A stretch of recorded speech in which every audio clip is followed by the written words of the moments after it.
FGB man. Be strong in the Lord. Ya, mari kita tundukkan kepala, kita berdoa. Tuhan Yesus Kristus, kami mengucap puji syukur dan berterima kasih. Kalau di pagi sampai siang hari ini kami ada di tempat ini. Kami percaya Tuhan, Roh-Mu yang kudus akan memberikan pencerahan kepada setiap kami. Sehingga firman yang ditabur akan kami mengerti.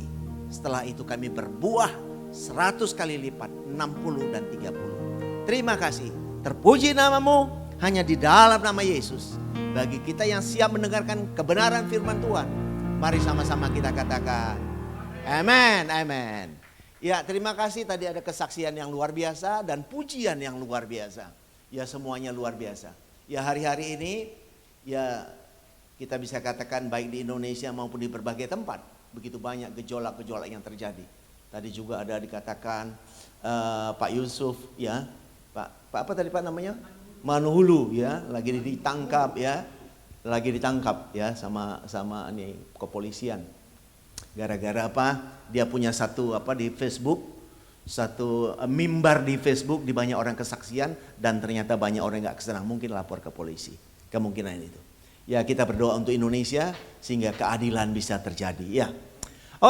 Oke, thank you bro, mewakili Full Gospel di sini, Bro Hendra tiba-tiba WA saya, ya minta saya jadi pembicara. Saya juga terperanjat. Kenapa terperanjat? Karena sudah lama saya nggak pernah berdiri di sini. Sudah sangat lama sekali, gitu ya. Jadi puji Tuhan, Tuhan memberikan opportunity untuk saya kembali kemari untuk berbicara. Ya, terima kasih atas opportunity-nya. Dan mari, ini belum pernah saya khotbahkan topik ini. Tiba-tiba saya ditanya langsung, temanya mana gitu. Waduh, Tuhan ini apa ini temanya? Langsung keluar tema ini. Ini belum pernah, judul ini belum pernah saya bawakan di mana-mana, belum pernah. Jadi awasilah ajaranmu, bertekunlah di dalamnya. Saudara, kemudian ini bersama FGB Man Tomang Chapter ya. Tomang Chapter. Nah, ini sebagai satu saran dari saya aja ya. Karena begini, saya kalau berbicara sama orang M juga kan saya sering diajak mau debat sama orang M. Saya bilang, bro, gak perlu kita debat agama, saya bilang. Saya tanya, bro pernah minta lahir di bumi gak? Enggak. Ya udah sama, kita gak pernah minta lahir di bumi, tapi kita ada gitu loh. Nah, apapun agamamu, apapun suku bangsamu, hanya satu. Kamu ngerti gak? Apa rencana Tuhan dalam hidupmu? Ini yang harus kamu tahu. Apa itu Pak? Ingat, ada yang maha kuasa. Ada Tuhan hidup di dalam saudara. Kalau saudara menemukan ada Tuhan Sang Pencipta hidup di dalam saudara, maka hidup saudara akan diubahkan. Mari kita berbakti bagi negara dan bangsa. Wah, dia nggak jadi debat agama udah, iya kan? Karena kalau udah ada Tuhan, itu hidup berubah. Ya, jadi di sini pun saya mengajak, kalau nanti yang saya jelaskan ini agak ada berbeda sedikit dengan pandangan kita yang selama ini, ya. Maka jadikanlah itu, saran saya jadikanlah sebagai satu studi komparasi. Ya, satu studi komparasi. Oke, next ya. Nah, ini pertanyaan. Pertanyaannya adalah dalam topik ini pertanyaan. Nah, kita melihat secara hermeneutik ya. Hermeneutik itu adalah bagaimana menafsirkan ayat-ayat, dan sebetulnya kalau kita pelajari ayat menjawab ayat dari mulai perjanjian lama sampai perjanjian baru. I will say tidak ada satu ayat pun yang bertabrakan. Kalau kita mendapati ayat-ayat dalam firman Tuhan saling bertabrakan, Alkitab nggak salah, tapi cara kita memandang, cara kita menafsirkan itu yang salah. Ini pengalaman pribadi saya, karena dulu saya banyak sekali pertanyaan-pertanyaan dalam pikiran saya. So, 1 Timotius 4 ayat 16 berkata, awasilah dirimu sendiri. So ini mengingatkan kita juga, walaupun ini dulu ayat ini Paulus yang menulisnya ditujukan kepada Timotius. Timotius ini punya pelayanan ya di Efesus. Timotius ini adalah bisa anak rohani dari Paulus. Paulus sangat mengasihi Timotius sehingga dia menulis surat ini kepada Timotius. Supaya apa? Supaya Timotius menjadi hamba Tuhan yang luar biasa di dalam pelayanannya. Karena banyak waktu itu jemaatnya sudah mendapatkan pengajaran yang aneh-aneh gitu. Kemudian juga ada bercerita tentang tahyul-tahyul ya di dalam jemaatnya zaman itu. Nah, zaman itu kapan? Ini terjadi di tahun 50-an sampai ke tahun 60. Karena ayat ini, Timotius ini, surat Timotius ditulis di kira-kira kalau saya nggak salah itu di bulan September sampai dengan Desember, itu di musim gugur, ya tahun 55. Tapi ada juga yang mengatakan tahun 50 sampai tahun 60. Itu kira-kira. Jadi waktu kita belajar, teman-teman sekalian, bapak-bapak sekalian, kita perlu mengerti timeline. Ini kapan ayat ini? Kepada siapa? Nah, di situ ada kepada siapa ayat ini ditulis. Jadi sebetulnya ayat ini ditujukan kepada Timotius. Tapi memang dimasukkan menjadi kanonisasi di Alkitab kita, gitu ya. Nah, dampaknya ini kepada kita sekarang. Pengaruhnya ya itu ada kepada kita. Kemudian ada pertanyaan lagi di situ ya. Karena dengan berbuat demikian, dia ada pertanyaan, saya belum baca lengkap ya tadi. Awasilah dirimu dan awasilah ajaranmu. Jadi ajaranmu itu penting di dalam komunitas, termasuk kita di Full Gospel. Ya, waktu kita dipercayakan menjadi pembicara, maka apa yang mau kita bicarakan? Saya pikir kita harus betul-betul bagus yang dikatakan itu dalam arti sesuai konteks firman. Nggak boleh lari kemana-mana gitu ya. Kemudian bertekunlah dalam semuanya itu. Bertekun di dalam apa? Pengajaran itu. Bukan cuma bertekun, menghidupi apa yang kita ajarkan. Jadi bukan cuma kita omdo, ya kita ngomong begini, tapi kita tidak menghidupi. Jadi kita mengajar tapi kita menghidupi apa yang kita ajarkan. Nah itu yang perlu kita lakukan. Saya ngomong begini ya memang saya begitu. Kira-kira demikian ya. Dan karena dengan berbuat demikian engkau, nah ini siapa? Ini berbicara Timotius. Engkau akan menyelamatkan dirimu dan semua orang yang mendengarkan engkau. Jadi ini statement firman yang sangat bagus banget. Nah pertanyaannya di sini, mengapa dikatakan awasilah ajaranmu? Ya pertanyaannya. Dan bertekunlah di dalamnya. Kemudian ayat ini ditujukan kepada siapa? Saya katakan tadi kepada Timotius ya kan. Kemudian berikutnya adalah karena dengan berbuat demikian engkau akan, nah ada kata akan saya buat besar itu, menyelamatkan dirimu dan semua orang yang mendengarkan engkau. Nah biasanya bapak-bapak, teman-teman sekalian, kalau kita baca kata akan, pasti di dalam pikiran kita tuh, oh nanti kita nggak tahu kapan. Nah kalau kita tidak mengerti timeline, kita pasti berpikir seperti itu. Benar kan? Karena dulu saya seperti itu teman-teman sekalian, bapak-bapak sekalian. Nah kata akan, kita harus ngerti timelinenya kapan. Dan kapan itu digenapi. Nah ini penting sekali.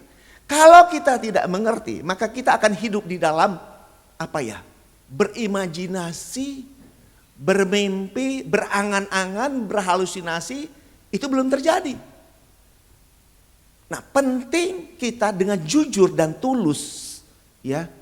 Kita kalau katanya begini, dulu kita dikatakan ada hamba Tuhan, ya kan? Ada apa lagi? Sahabat Tuhan, ada anak Tuhan. Sekarang bapak-bapak mau tahu siapa kita? Kita bukan lagi dikatakan hamba Tuhan, bukan sahabat Tuhan, bukan anak Tuhan. Tapi kita adalah mempelainya Kristus. Ini the highest level yang tertinggi dari firman adalah kita mempelainya Kristus. Dan kita sudah bersatu dengan dia. We are unity with him. Ya, di dalam mana? Di dalam roh. Nah, so level kita ini bukan lagi hamba Tuhan. Bukan anak Tuhan, tapi mempelainya. Nah, ini yang dahsyat sekali, ya. Makanya ini kata akan ini kita mau lihat, Jadi, kapan ini digenapi? Nah, ini teman-teman sekalian, mohon perhatikan ayat ini, gambar ini. Nah, kita harus fokus kepada dua hal penting. Satu sebelum salib, satu setelah salib. Ini kita harus fokus ya. Sebelum salib di sini, setelah salib di sini. Nah, sebelum salib ini disebut perjanjian lama atau perjanjian yang pertama. Setelah disalib disebut perjanjian yang kedua atau di sini disebut perjanjian yang baru, ya. Kemudian di sini ada yang besar berdiri adalah dulu waktu Yesus masih hidup. Ada bait Allah yang megah banget ada di kota Yerusalem. Ya. Nah di sini Yesus pernah berkata, salah satu ayatnya dia katakan apalah. Dia bilang ini, rombaklah bait suci itu. Maka pada hari ketiga akan kubangkitkan, kubangun yang baru. Maka dia diejek oleh orang-orang Yahudi. Enak aja lu ngomong bait suci Allah yang begitu megahnya yang kami bangun 46 tahun. Mau engkau rombak dan engkau bangun dalam 3 hari. Nah, dia ditertawakan. Tetapi yang dimaksudkannya di ayat 21, di Yohanes 2 ayat 21 kata, yang dimaksudkan Yesus adalah apa? Yaitu tentang apa? Dirinya sendiri. Yaitu bait suci Allah yang baru. Nah, ini penting sekali sahabat-sahabat sekalian, teman semua. Pemahaman ini di dalam pengajaran kita. Kita harus mengerti konteks ini. Perjanjian lama setelah salib masuk perjanjian yang baru. Nah, ini penting. Kemudian teman-teman sekalian, ini di tahun 30 Yesus berkata, semua ayat-ayat itu Yesus ungkapkan, perkatakan, perlu dicatat betul, perhatikan baik-baik. Sebelum salib, itu tahun 30 Masehi. Tahun 33,5 Yesus mati di kayu salib. Nah setelah itu, Yesus perintahkan kepada murid-muridnya untuk go. Ya, mengabarkan kebenaran sehingga sampai disertai di akhir zaman. Nah, sekarang kita lihat di sini teman-teman sekalian. Ini adalah sejak salib sampai kehancuran bait suci Allah. Tahun 70. Nah ini Pak Agus Manta sering bawa orang-orang ke sana nih, ke Yerusalem. Ya kan Pak Agus Manta, saya juga pernah jadi pembimbing rohani sekali. Nggak pernah ke sana, tiba-tiba ditunjuk oleh satu tur, tapi beliau belum tunjuk saya. Saya pernah ditunjuk langsung menjadi, belum pernah ke Yerusalem, sudah daftar mau berangkat, tiba-tiba ditunjuk. Jadi pembimbing rohani. Saya pikir wow, ini hadiah Tuhan aja gitu ya. Jadi saya bisa berangkat ke sana itu nggak bayar. Saya ditunjuk menjadi pembimbing rohani. Saya pikir itu semua dari Tuhan ya. Dan teman-teman sekalian, disinilah disebut masa transisi. Masa transisi selama 40 tahun. Teman-teman sekalian. Di sini yang kita perlu mengerti sangat intens. Disinilah murid-murid dan para rasul mengabarkan Injil secara getol banget. Kenapa? Nah ini pertanyaannya. Kenapa? Karena disinilah banyak terjadi penyelewengan. Yang disinilah banyak dikatakan pengajaran yang menyesatkan. Disitulah juga ada timbul satu hal yang paling penting yang disebut apa? Injil yang lain. Apa itu Injil yang lain? Injil yang telah dicampur aduk dengan hukum Taurat. Nah itulah, dan orang-orang Yahudi pada saat itu, terutama para imam, orang Farisi, orang ahli Taurat itu betul-betul mengejar-ngejar ya para penginjil. Nah ini biar kita tahu situasinya, situasi zaman itu. Nah pada akhirnya terjadilah kehancuran bait suci Allah ini tahun 70 Masehi. Nah waktu ini terjadi bapak-bapak sekalian, nggak ada ibunya. Di tahun 70 terjadi peperangan tahun 66 sampai tahun 73. Di tahun 70 itulah puncaknya, di mana kota Yerusalem di bumi hanguskan. Ya, kota Yerusalem di bumi hanguskan, dan apa? Ada pembinasa keji berdiri di tempat kudus. Nah, itulah akhirnya bait suci Allah pun dihancurkan. Jadi apa yang Yesus katakan tahun 30 Masehi di sini terjadilah tahun 70.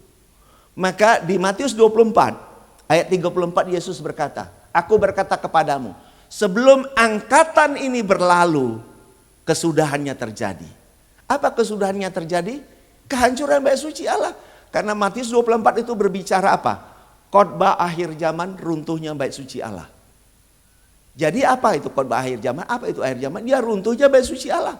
Sesuai juga dengan Matius 13, Lukas 21 dan kitab Daniel. Ya, kitab Daniel 9 ya. Nah, di kitab Daniel 9 dikatakan, pada pertengahan satu masa di pertengahan 7 tahun, disitulah dihentikan korban sembelihan.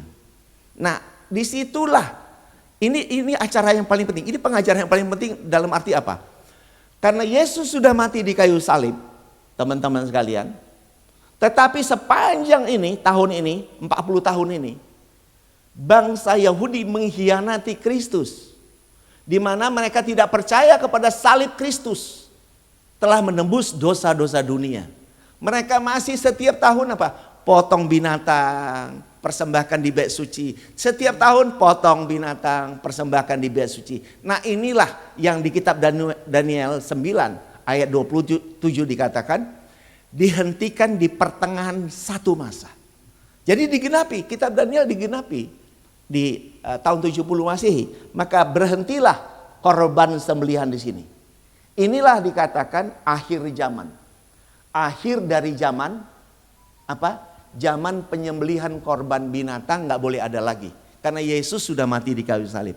Kemudian apalagi zaman yang diakhiri? Zamannya zaman paradigma manusia berkata, Roh Allah ada di ruang maha suci. Nah itu pun di akhir zamannya. Karena Roh Allah sudah ada di mana-mana karena Allah itu maha hadir. Nah ini penting sekali. Maka dikatakan di sini Ibrani 10 ayat 9 berkata, jadi aku datang, ya kira-kira ini bercerita tentang aku datang untuk apa? Menghapus yang pertama dan menegakkan yang kedua. Nah ini penting sekali ya, teman-teman sekalian kita. Jadi kedatangan Yesus adalah secara de jure terjadi di sini. Tetapi secara de facto ini. Jadi Yesus datang untuk menghancurkan, menghapus yang pertama yaitu menghapus apa? Menyelesaikan hukum Taurat dalam kematiannya. Dan menghancurkan ini, bait suci Allah. Sehingga orang tidak lagi fokus menyembelih binatang setiap tahun. Tapi supaya orang paradigmanya berubah. Bahwa Yesus adalah sudah mati untuk mereka, kira-kira begitu. Nah inilah di Ibrani 10 ayat 9 tadi dia berkata begitu. Menghapus yang pertama dan menegakkan yang kedua yaitu apa? Kehidupan dengan hukum Kristus dan hidup dalam kasih karunia di mana relasi kita dalam roh dan kebenaran. Kalau yang pertama relasinya antara manusia dengan Tuhan diatur oleh ritual-ritual hukum Taurat yang diselenggarakan di bait suci Allah di kota Yerusalem termasuk potong binatang setiap tahun. Nah inilah yang sudah dihapus oleh Yesus baik secara de jure yaitu tetelestai tetapi secara de facto terjadi di tahun 70 Masehi. Dan ini yang dulu saya nggak paham Bapak-Bapak sekalian. Setelah memahami hal ini maka everything is clear. Clear jadi relasi Tuhan dari mulai perjanjian lama sampai perjanjian baru. Karena full gospel berbicara apa? Full gospel berbicara Injil sepenuh dari mulai Kejadian sampai kitab Wahyu. Jadi sepenuhnya kita melihat bahwa perjanjian lama itu adalah gambaran. Penggenapannya adalah di dalam perjanjian yang baru. Dan wujudnya adalah Kristus. Dan ini yang perlu kita tangkap kebenarannya. Jadi tahun 70 ini penting sekali. Dan ini Ibrani 9 ayat 8 ini penting sekali. Nah Roh Kudus menyatakan, Roh Kudus mengingatkan kepada orang-orang zaman itu. Kalau kemah yang pertama masih berdiri, yaitu bait suci Allah di kota Yerusalem masih berdiri megah. Maka mereka tidak mengerti bahwa mereka orang percaya telah menjadi bait suci Allah, rumah Allah, bait suci Allah yang kudus dalam roh. Nah itu yang tidak dimengerti. Tetapi setelah itu hancur, didestroy, dan mereka sadar, oh kita inilah bait suci Allah yang baru. Wow dahsyat sekali, luar biasa, ya luar biasa. Nah inilah sehingga relasi kita kepada Tuhan itu dalam roh dan kebenaran. So kita sekarang setelah tahun 70 Masehi kita masuk di satu zaman disebut apa? Zaman baru. Zaman hidup di dalam Tuhan itu sendiri. Relasi dalam roh dan kebenaran. So dalam roh dan kebenaran inilah yang penting yang kita hidupi day by day, time by time ya. Dalam apa? Kita perlu menghidupi dalam roh dan kebenaran. Waktu nyetir, waktu mau tidur, waktu makan. Relasi dalam roh dan kebenaran. Ini penting sekali teman-teman sekalian. Ya saya lanjut. Nah ini sekarang kita ada di sini. Nah saya terus terang Bapak-Bapak sekalian. Saya di sini berkata, saya sangat mengagumi yang namanya Demos Zakarian Bapak kita itu. Luar biasa kenapa? Beliau menangkap esensi poin-poin pengajaran Kristus. That's why he said that apa? Be strong in the Lord. Be strong in Christ. Gitu sebetulnya kan gitu kan. Be strong in the Lord is be strong in Christ. So in Christ loh. Di dalam Tuhan. Nah kalau dibilang di dalam Tuhan. Kemudian pikiran kita melihat Yesus yang bentuknya fisik. Manusia. Yang salah bukan ayatnya. Yang salah kita cara berpikir kita. Kalau masih melihat Yesus bentuknya fisik. Yesus bentuknya fisik itu karena ada tujuan penting, yaitu untuk mati di kayu salib, teman-teman sekalian. Untuk menebus dosa dunia. Setelah itu, dia kembali kepada kodrat keilahiannya, yaitu roh. Karena Allah itu roh. Dia kembali kepada wujud aslinya, yaitu roh. Firman Tuhan 1 Petrus 3 ayat 18 berkata, dia mati dalam wujud manusia dan bangkit dalam roh. Kemudian yang paling luar biasa, 1 Korintus 15 ayat 45 berkata, ya, Adam yang pertama itu menjadi makhluk yang hidup, tetapi Adam yang akhir, is talk about Christ, menjadi roh yang menghidupkan. Apa ini roh yang menghidupkan? Inilah penggenapan, Bapak sekalian. Penggenapan Kristus bangkit itu adalah penggenapan dari apa yang disebut di Taman Eden, yaitu pohon kehidupan. Kita tidak pernah dijelaskan apa itu pohon kehidupan. Pohon kehidupan itu bayangannya. Tetapi realitanya, penggenapannya adalah manakala Kristus bangkit dari kubur, menjadi roh yang menghidupkan. Maka Galatia 5 ayat 25 katakannya, kalau engkau hidup oleh roh, nah itu roh menghidupkan tadi. Kalau engkau hidup oleh roh, maka engkau dipimpin oleh roh. Karena Yesus juga berkata di Yohanes 6 ayat 63, perkataan-perkataan Kristus adalah roh. Nah ini dahsyat sekali kalau kita mau kait-kaitkan semua ayat-ayatnya. Nah di sini dikatakan teman-teman sekalian, ya kita tahu ini ada kata-kata the happiest people on earth. Ya tadi Pak Jemmy juga mengatakan ini dahsyat loh. Ini yang penting sekali kita menyadari bahwa kita ini orang terbahagia di dunia. Kalau full gospel sudah menyebutkan orang terbahagia, kemudian kita merasa, wah nanti akan begini, nanti akan begitu, saya akan dihakimi. Apakah itu orang terbahagia? Kalau kita sudah keluarkan statement, I am the happiest people on earth, saya orang terbahagia dunia, maka kita harus pegang Roma 8 ayat 1 sampai 2. Sudah tidak ada penghakiman bagi mereka yang ada di dalam Kristus. Gak ada dihakimi lagi. Tapi kalau baca di Matius 7, ayat 20 sekian sampai 23, di sana akan nyala aku tidak mengenal engkau katanya. Tuhan, Tuhan, kami sudah berbuat dalam namamu, buat mujizat dalam namamu. Yesus bilang, aku tidak kenal engkau. Nah nanti kita bisa gali kenapa ayat itu. Ayat itu kalau kita baca begitu tentu bertentangan dengan Roma 8 ayat 1-2. Sebetulnya tidak bertentangan kalau kita mengerti maknanya, maksudnya apa. Kira-kira begitu. Nanti kita bisa bahas yang ke sana.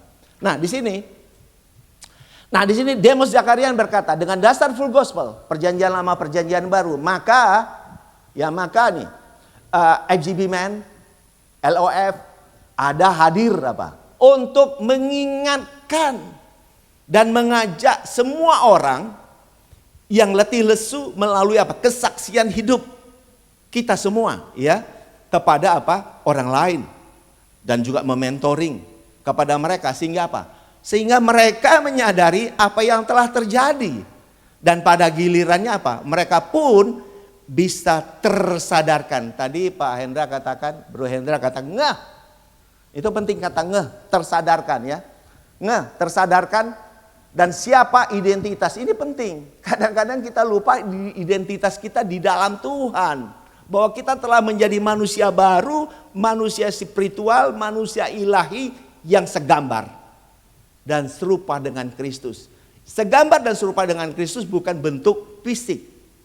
Kita telah menjadi manusia roh di dalam Kristus Allah yang roh. Inilah yang dikatakan direncanakan dari perjanjian lama yang telah digenapi waktu Yesus mati dan bangkit dan terjadi pencurahan Roh Kudus. Maka genaplah kita semua telah menjadi segambar dan serupa dengan Kristus. Nah kalau kita ngerti, kita hidup kita berubah.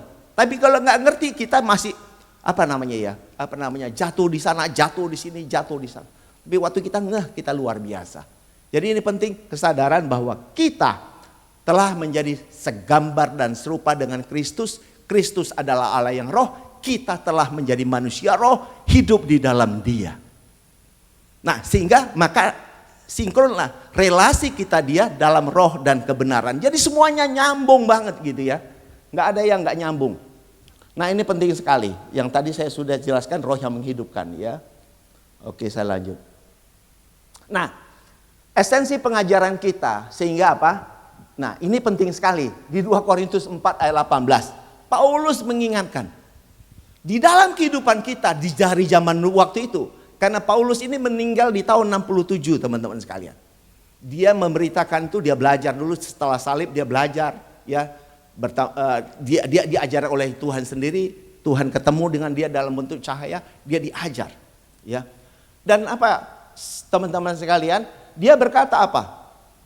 Dalam hidup kita itu jangan fokus memperhatikan yang terlihat. Walaupun yang terlihat itu indah sekali teman-teman sekalian. Kita mau yang terlihat, tapi marilah fokus kepada hal yang tidak terlihat. Karena hal yang tidak terlihat itu kekal. Jadi apa yang tidak terlihat? Yang kita sering sebut ada tubuh Kristus, ada manusia baru di dalam Kristus. Itu nggak terlihat, tapi itu ada dan itu kita mengerti dan itulah yang kita hidupi dalam kehidupan. Sehingga waktu kita menghidupi yang tidak terlihat, dipimpin oleh roh itu yang tidak terlihat, dialah yang merubah paradigma berpikir kita. Sehingga kita hidup mengenakan pikiran Kristus dan perasaan Kristus. Nggak terlihat, tetapi itu yang membawa raga kita bergerak sesuai dengan apa yang Tuhan mau. Ini penting sekali di dalam kehidupan kita.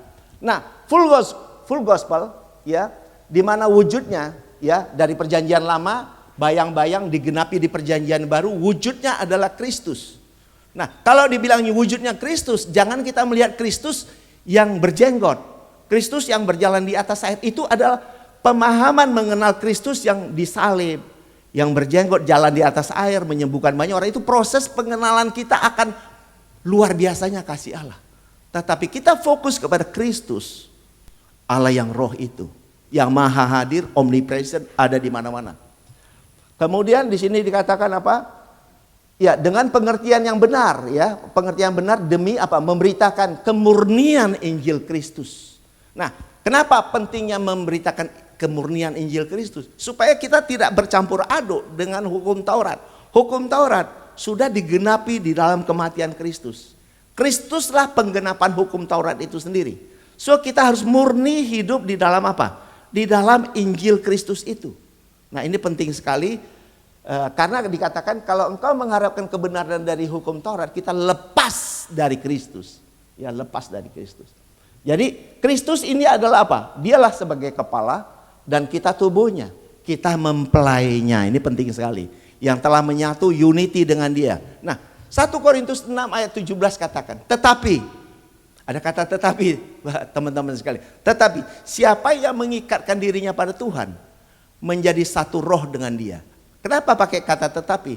Banyak orang tidak mengerti, maka pakai kata tetapi. Tetapi siapa yang mengikatkan diri pada Tuhan menjadi satu roh. So, kalau kita menyadari itu, maka kita telah menjadi satu roh. Bersama siapa? Sang Kristus. Maka relasi kita dalam roh dan kebenaran. Walaupun wujud kita masih fisik seperti ini. Tetapi manusia roh kita itu, manusia roh itu manusia rohnya Tuhan. Kita, jiwa kita yang bersatu dengan dia. Ini luar biasa. Nah, saya lanjut. Nah, Injil Kristus adalah kabar baik. Nah ini penting sekali bapak-bapak, teman-teman sekalian yang kita menjadi garda terdepan di dalam penginjilan ya. Injil Kristus adalah kabar baik, kabar keselamatan, kabar yang membahagiakan orang-orang yang terbahagia di dunia. Jadi disinkron semua ya, kabar yang membahagiakan. Bukan untuk iming-iming dengan sorga dan nakuti dengan neraka, enggak. Jadi di dalam penginjilan kita tidak baik mengiming-iming orang dengan sorga dan nakut-nakuti dengan neraka. Ini tidak tepat. Tidak tepat. Karena kita sebetulnya mau menyadarkan orang bahwa Tuhan sayang dia. Tuhan mengasihinya sehingga relasinya itu sangat intim, bukan karena ada agenda-agenda ketakutan atau agenda mendapatkan sesuatu. Itu tidak begitu, gitu ya, tidak begitu. Nah, jadi tapi lebih kepada apa? Membangun kesadaran, membangun hubungan dulu dengan orang itu, membangun kesadaran sepenuhnya bahwa karya salib, ya, karya salib telah selesaikan, tetelestai semua dosa, ya, dosa-dosa dunia. Jadi dunia bukan dosa orang Kristen aja, dunia. Ya dunia, bukan cuma orang Kristen. Dan kita bisa aminkan dan hidupi kesatuan dengan Kristus. Ini penting. Menghidupi kesatuan dengan Kristus dengan ucapan syukur. Ya, the happiest people on earth. Ini ya orang-orang terbahagia di dunia. Atas kasih karunia yang telah kita terima dan menikmatinya dalam kehidupan kita sehari-hari.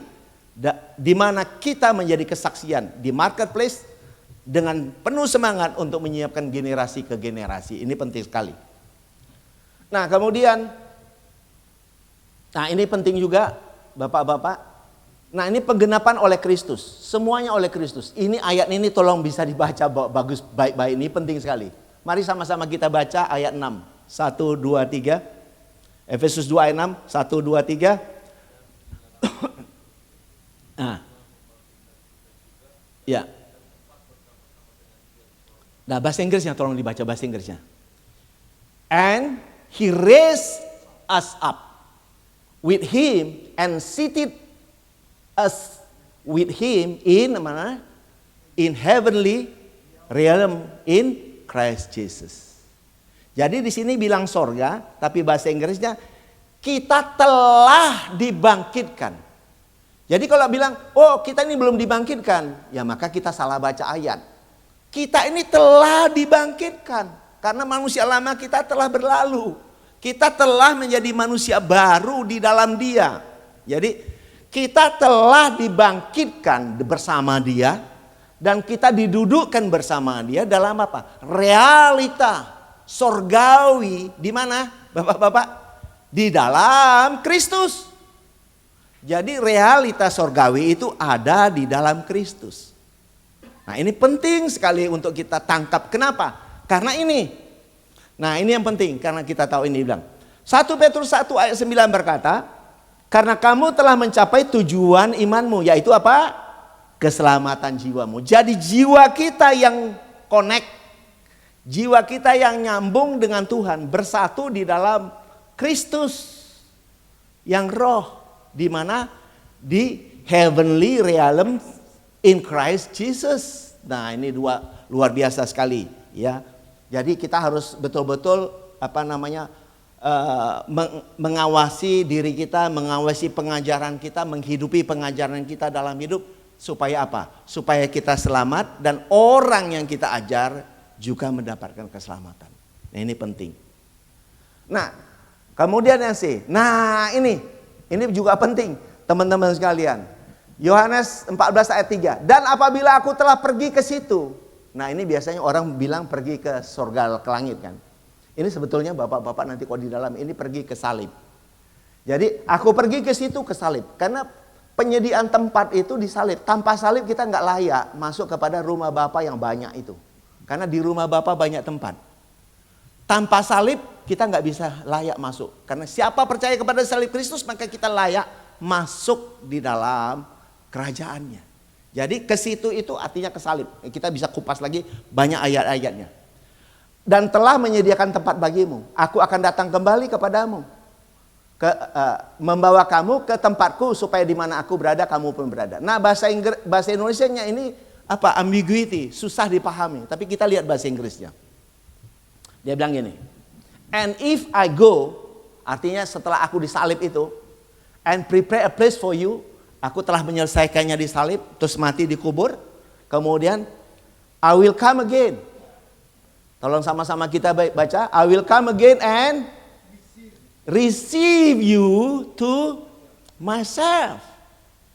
Jadi, aku datang kembali menerimamu masuk ke dalam diriku. Jadi ayat dengan ayat itu semuanya matching. Meneguhkan, menguatkan. Nah inilah kalau kita belajar firman itu begitu. Jadi tidak ada ayat bertabrakan.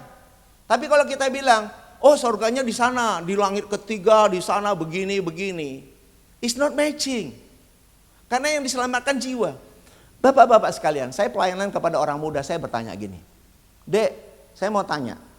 Kalau 1 Petrus 1 ayat 9 berkata, engkau telah mencapai tujuan imanmu, yaitu keselamatan jiwamu. Pertanyaan saya dek, apa hubungannya keselamatan jiwa dengan sorga yang lantainya emas dek? Mereka bilang apa? Enggak ada hubungannya Om. Wah pintar kamu. Saya bilang pintar. Kenapa? Jiwa kita itu masuk di dalam Kristus itu. Bersatu dengan Kristus, maka kita menjadi satu roh dengan dia. Roh itu hanya roh Kristus. Jiwa kita menyatu. Sehingga hidup kita dipimpin oleh roh itu. Nah ini jiwa kita dipimpin oleh roh. Nah Bapak-bapak sekalian, saya ceritakan ini apa? Karena saya mengalami perubahan in my mind. Paradigma saya juga berubah totally, berubah. Waktu saya menangkap kebenaran ini, hidup saya betul-betul berubah. Kenapa? Firman inilah yang merubah hidup saya. Dan teman-teman yang saya saksikan juga demikian, sama. Jadi firman yang merubah betul-betul sehingga kita apa? Betul-betul merdeka. Betul-betul Demas katakan apa? You are the happiest people on earth. Kita adalah orang-orang yang terbahagia di dunia. Itu memang realita. Dan itulah yang dihidupi oleh full gospel. Jadi full gospel ini dahsyat sekali. Jadi kalau senior kita itu Pak Demos itu begitu luar biasa. Mari kita yang ada di full gospel juga menjadi orang-orang yang luar biasa. Menangkap kebenaran, ya. Dia bilang apa namanya tadi itu be strong in the Lord, be strong in Christ. Itu mengingatkan kita bahwa setiap saat kita itu semangat, penuh perjuangan, penuh vitalitas gitu kira-kira ya, nggak pernah lemah gitu kira-kira. Nah jadi ini saya sambung, itu tadi udah kita cerita. Nah ini kerinduan. Nah ini teman-teman sekalian, ini kerinduan Kristus. Dia bilang apa? Ini Kristus bilang apa? Yesus berkata, serigala mempunyai liang dan burung mempunyai sarang. Tetapi anak manusia apa? Tidak mempunyai tempat untuk meletakkan kepalanya. Jadi kerinduan Kristus meletakkan kepalanya, maka akhirnya dia mati di salib, bangkit, dan dia menjadi tubuhnya sendiri, bangkit pada hari yang ketiga. Dan disitulah dia menerima, masuk kepada murid-muridnya, orang percaya, sehingga dia menjadi kepala. Dan kita menjadi tubuhnya. Kita mempelainya, dia kepala gereja. Dia kepala jemaat. Jadi dia sudah bersatu, sudah digenapi. Jadi kita unity bersama Kristus sebagai mempelainya, sebagai tubuhnya, kita bersatu dengan dia. Nah ini sudah digenapi. Dan dialah yang menyelamatkan tubuhnya, yaitu kita diselamatkan. Udah mau berakhir sebentar lagi. Ada yang lihat jam? Udah saya lihat. Wait a moment. Ya. Janjinya ini teman-teman sekalian, sebentar lagi ya. Ini saya sudah diskusi kepada banyak orang, banyak pendeta, banyak doktor teologi ya. Saya diskusikan ini. Dia bilang gini, dan berkata kepada mereka, hai orang Galilea, mengapa kamu berdiri melihat ke langit? Yesus ini yang terangkat ke sorga meninggalkan kamu akan datang kembali dengan cara yang sama seperti kamu melihat dia naik. Kalau kita tanya ini sama para pendeta, doktor teologi ya, apakah Pak ini sudah digenapi ayat ini? Mereka semua bilang, belum Pak Girsang. Saya bilang, ayat ini berbicara kepada siapa Pak? Mari kita baca baik-baik. Hai orang Galilea, saya bilang, Pak ayat ini gak berbicara kepada Bapak, tidak berbicara kepada saya, dan tidak berbicara kepada anak cucu kita tahun 2300, 2200, enggak. Ayat itu berbicara kepada orang Galilea. Kalau ayat ini belum digenapi kepada orang Galilea, maka Tuhan kita menjadi Tuhan pembohong. Tapi Tuhan kita tidak pembohong, karena semuanya telah digenapi oleh Dia kepada orang Galilea. Ya, jadi udah digenapi. Nah, dia bilang kan ini melihat ke langit. Tadi ada satu kata kunci, orang Galilea melihat ke langit, kemudian dia akan datang dengan cara yang sama. Ya, kita lihat sekarang penggenapannya. Ini penggenapannya. Ini penggenapan. Tadi kita udah bilang Kristus bangkit telah menjadi roh. Kalau dia menampakkan diri kepada murid-muridnya bisa makan daging ikan segala, ya bisa tembus tembok, ingat loh. Bisa makan ikan tapi bisa tembus tembok. Nah ingat, dia sedang menampakkan diri. Arti kata menampakkan diri, sebetulnya Kristus tidak nampak. Dia menampakkan diri sesuai dengan juga Kejadian 18 ayat 1. Tuhan menampakkan diri kepada Abraham. Ini penting sekali. Dia tidak nampak, tapi dia menampakkan diri karena ada purpose supaya murid-muridnya firm bahwa Tuhan, aku memiliki Tuhan yang hidup. Ini penting sekali. Dan di sini dikatakan teman-teman sekalian. Nah, di Kolose 1 ayat sampai 7 ini, nah turunlah dari langit. Tadi kan mereka lihat ke langit kan. Sekarang apa? Turunlah dari langit bunyi, memenuhi ruangan itu. Dan mereka dibaptis dalam apa? Api dan roh. Dan mereka berbahasa-bahasa yang lain. Sehingga orang yang di sekitar sana itu terheran-heran. Mereka datang, kok dia bisa pakai bahasa di kampung kita ya? Bahasa di tempat kita ya? Nah itu, mereka terheran-heran. Dan mereka berkata gini, bukankah mereka orang Galilea? Nah itu. Jadi orang Galilea, kembali kepada orang Galilea yang bisa berbahasa yang lain dan dibaptis dalam roh, api dan roh. Nah pertanyaannya, siapa yang bisa membaptis dalam api dan roh? Tidak lain cuma siapa? Kristus Yesus. Maka di sini dikatakan ya, ini Yohanes berkata, aku membaptis kamu dengan air sebagai tanda pertobatan. Tetapi ia akan datang ya. Kemudian daripadaku lebih berkuasa, yaitu Yesus Kristus ya. Ia akan membaptis kamu dengan Roh Kudus dan api. Jadi waktu mereka dibaptis dalam api dan roh, siapa yang membaptis? Tentu Yesus sendiri. Jadi sudah datang nggak dia sama muridnya? Sudah. Jadi jangan kita mengabarkan ini belum gitu. Ya udah, sudah datang gitu. Karena ayat menjawab ayat semua. Ya sudah. Nah ini kesimpulan, cepat aja kesimpulan. Kita pun perlu mengawasi pengajaran kita, ya. Karena gini, kita ditunjuk jadi pembicara, itu satu anugerah. Paulus berkata apa? Upahku ialah apa? Menginjil itulah upahnya. Jadi kalau kita diberi opportunity, kesempatan berbicara, itu anugerah. Saya pun bisa berdiri di sini. Ini anugerah bagi saya. Dan kesenangan ya luar biasa lah, Tuhan percaya sama kita itu dahsyat sekali gitu kira-kira ya. Ya jadi kemudian apa? Kerinduan janji Tuhan dan kesatuan bersama Kristus telah kita hidupi. Kalau kita nggak menghidupi, yang rugi kita. Kalau kita nggak menghidupi kesatuan dengan Kristus, berarti kita bukan orang terbahagia di dunia. Orang terbahagia di dunia adalah orang yang menyatu dengan Kristus. Ada amin? Saya yakin semuanya pasti bilang amin lah, ya kan? Kemudian puji Tuhan, Yesus telah menebus semua dosa dunia. Jadi dosa orang Muslim, orang Hindu, orang Buddha, semua sudah ditebus. Tetapi, Ibrani 9 ayat 28 berkata, Yesus turun ke bumi dalam wujud manusia untuk menebus dosa banyak orang. Ini penting. But the second time, kali kedua ia datang bukan lagi untuk menanggung dosa, tetapi menganugerahkan keselamatan bagi apa? Yang menantikan dia, dalam arti yang buka hati. Sesuai dengan Wahyu 3 ayat 20 berkata apa? Aku berdiri di depan pintu dan mengetuk. Bila ada orang buka, aku akan masuk dan makan bersama dia, bersatu dengan dia. Ingat bapak-bapak sekalian, mengetuknya bukan dari luar, tapi dia ada di dalam. Dia ada di dalam. Aku ada di dalam. Bro, aku ada di dalam. Waktu kita realize Tuhan ada di dalam kita. Ini luar biasa. Nah saya tambahkan satu cerita. Ingat nggak? Yesus sama murid-muridnya itu di satu perahu. Terus ditimpus angin ribut. Mereka berusaha mengatasi dengan cara mereka. Supaya mengatasi angin ribut. Dan mereka akan binasa. Baru mereka teringat. Ada Yesus di buritan. Dia bangun. Yesus bangun, kita mau binasa. Yesus bangun langsung.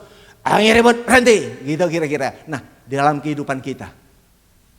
Pribadi, rumah tangga kita, maupun di pelayanan kita, di full gospel. Ingat, ada Tuhan di dalam kita.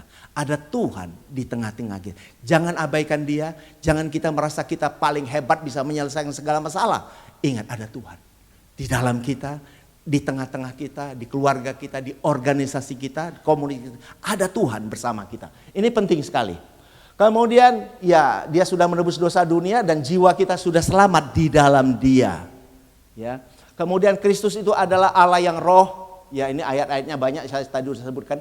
Dan Kristus itu adalah Tuhan yang maha hadir. Dia sekarang ada di sini. Di Rose Garden. Ada di Amerika. Ada di mana-mana. Karena dia adalah Allah yang maha hadir. Dan ini saya juga bikin seminar di STT. Di mana saya tanya kepada siswa-siswa. Hey, adik-adik sekalian, Kristus ada di mana? Mereka katakan apa? Ada di hati kita, Pak. Yes, luar biasa. Itu mahasiswa STT, luar biasa. Kemudian ini, kita telah menjadi manusia roh. Nah ini penting, yang segambar dan serupa dengan Dia. Jadi jangan tunggu-tunggu lagi, kita memang sudah menghidupi kesegambaran, keserupaan dengan Kristus yang roh dan kita manusia roh. Kita dipimpin oleh roh dalam kehidupan sehari-hari. Ini penting sekali. Ya. Dan kita adalah mempelainya. Yang tadi saya katakan dulu kita hamba Tuhan, sahabat Tuhan, anak Tuhan. Kita sekarang telah menjadi mempelai Kristus. Bersatu dengan Dia. Kalau mempelai apa? Memiliki relasi yang ginosko. Lebih dari suami istri, kedekatannya bersama Kristus. Wow, dahsyat sekali sahabat-sahabat sekalian. Nah, kita telah bersatu bersama Dia. Nah, kita telah mati dan Kristus yang hidup. Ini juga, kita mati, Kristus yang hidup dalam kita ya. Ini Paulus berkata demikian juga. Nah, marilah sadarlah dan berbahagialah. Iya, we are the happiest people on earth. Kita orang-orang terbahagia di dunia. Kita semua telah percaya menjadi kesaksian dalam hidup ini. Jadi kita menjadi kesaksian dimanapun kita, kemana kita pergi dan dimana kita pun berada. Ya, beritakan Kristus, kasihnya kepada apa? Sehingga setiap orang mengalami kesempurnaan, mature in Christ. Ya, ini penting sekali, kesempurnaan dalam Kristus. Dan sehingga mengalir karya terbaik dalam kehidupan kita. Karena Tuhan yang memimpin kita, sehingga kita bisa memberikan karya terbaik bagi kehidupan kita. Ya, kemudian kita membangun generasi ke generasi dan dengan aroma kerajaan Kristus, sehingga semua kita dan orang-orang yang kita layani, anak-anak kita, orang-orang generasi berikutnya akan menjadi berkat bagi lingkungan, bagi Indonesia, bahkan sampai ke bangsa-bangsa. Mari kita tundukkan kepala, kita berdoa. Tuhan Yesus Kristus, kami mengucap syukur atas kebenaran firman-Mu yang telah ditabur. Karena Matius 13 ayat 23 berkata, kami ini seperti tanah yang subur. Manakala ditaburi firman Tuhan, maka the first step kami mengerti Tuhan. Setelah itu kami akan berbuah 100 kali, 60, 30. Terima kasih Tuhan akan pengertian yang Tuhan berikan. Kami percaya Roh Kudus telah mencerahkan bagi setiap kami. Dan firman ini kami hidupi di dalam kehidupan kami. Sehingga benar-benar kami bersatu di dalam Engkau dan kami menghidupi ini. Sehingga kami benar-benar akan menjadi kesaksian dimanapun kami ada. Dan kami akan membangun generasi ke generasi di dalam kehidupan ini. Sehingga generasi-generasi ini akan menjadi berkat bagi Indonesia sampai ke bangsa-bangsa. Terpuji nama-Mu hanya di dalam nama Yesus. Bagi kita yang percaya dan diberi kekuatan, kesehatan yang prima dalam hidup kita. Dan apa yang kita kerjakan semua Tuhan berhasil, sama-sama kita katakan dalam nama Yesus. Amin, amin. Ya.